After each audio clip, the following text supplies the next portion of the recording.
এক বুজুর্গ মাওলানা Jalaluddin Rumi রহমতুল্লাহ আলাইহি বলেন যে একজন শুকনা দিলওয়ালা 1 মাস ইবাদত করার পর যত দূর যায়, আর দিলে যার আল্লাহর মহব্বত, সে এক এক সেকেন্ডে তত দূর না আল্লাহর আরশ পর্যন্ত যায়।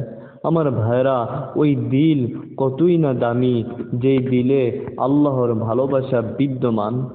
হ্যাঁ, তুমি যদি চাও যে তোমার হৃদয়ে আল্লাহর ভালোবাসা বাঁচতে থাকবে, তাহলে তুমি 4টি কাজ করো, 4টা আমল করো। 1 নাম্বার, আল্লাহর দেওয়া নিয়ামতের ধ্যান মোরাকাবা করা। যে আমার হাত, এটা তো আল্লাহ পাক দিছে, এবং এই হাত দ্বারা ধরার শক্তি এটাও আল্লাহ দিছে। পা রব্বুল আলামিন দিছে, হাঁটার ক্ষমতাও আল্লাহ দিছে। এই চোখ আল্লাহ পাক দিছে, চোখের মধ্যে মনি আল্লাহ পাক দিছে, এবং এই মনির মধ্যে লক্ষ কোটি আলোর খনি, এটাও আল্লাহ পাক দিছে। দুনিয়াতে এমনও মানুষ আছে যাদের হাত আছে কিন্তু ধরতে পারে না। হ্যাঁ ভাই, পা আছে কিন্তু হাঁটতে পারে না, চোখ আছে দেখতে পারে না, কিন্তু আল্লাহ পাক আমাকে এমনটা করেন নাই।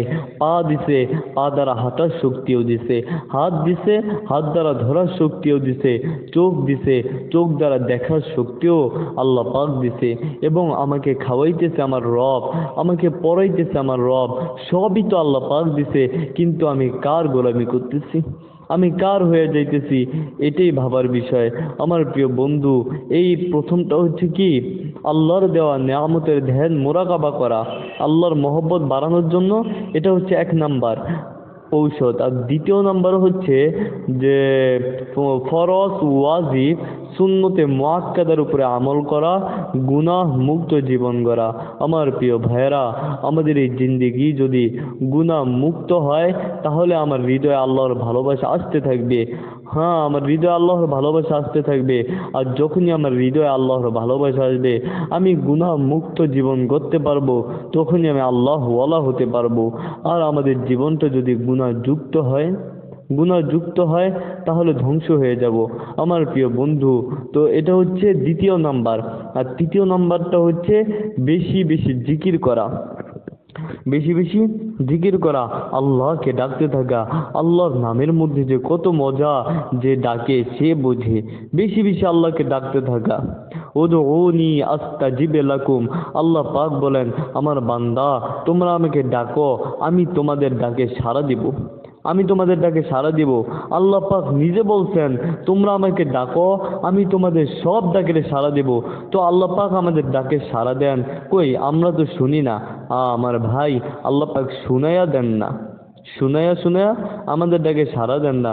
যদি দিত, বান্দা একবার বলতো আল্লাহ, আল্লাহ পাক বলতো, আমার বান্দা কিছু দরকার, আমাকে ডাকতেছো, বলো, আমি তোমার ডাকে সাড়া দিলাম।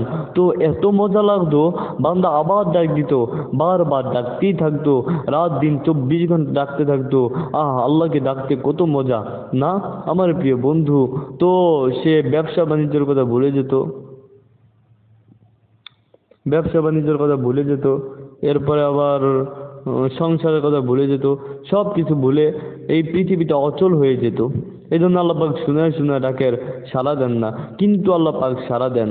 এই জন্য বেশি বেশি আল্লাহকে ডাকতে থাকা, এটা হচ্ছে আল্লাহর ভালোবাসা বাড়ানোর 3য় নম্বর ঔষধ।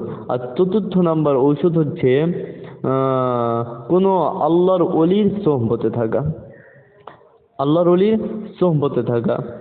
যে এই মুরগির ডিম যখন মুরগির সোহবতে থাকে, মানে মুরগিতে তা দিতে থাকে, মুরগির সোহবতে থাকে, তখন এটা ভালো থাকে।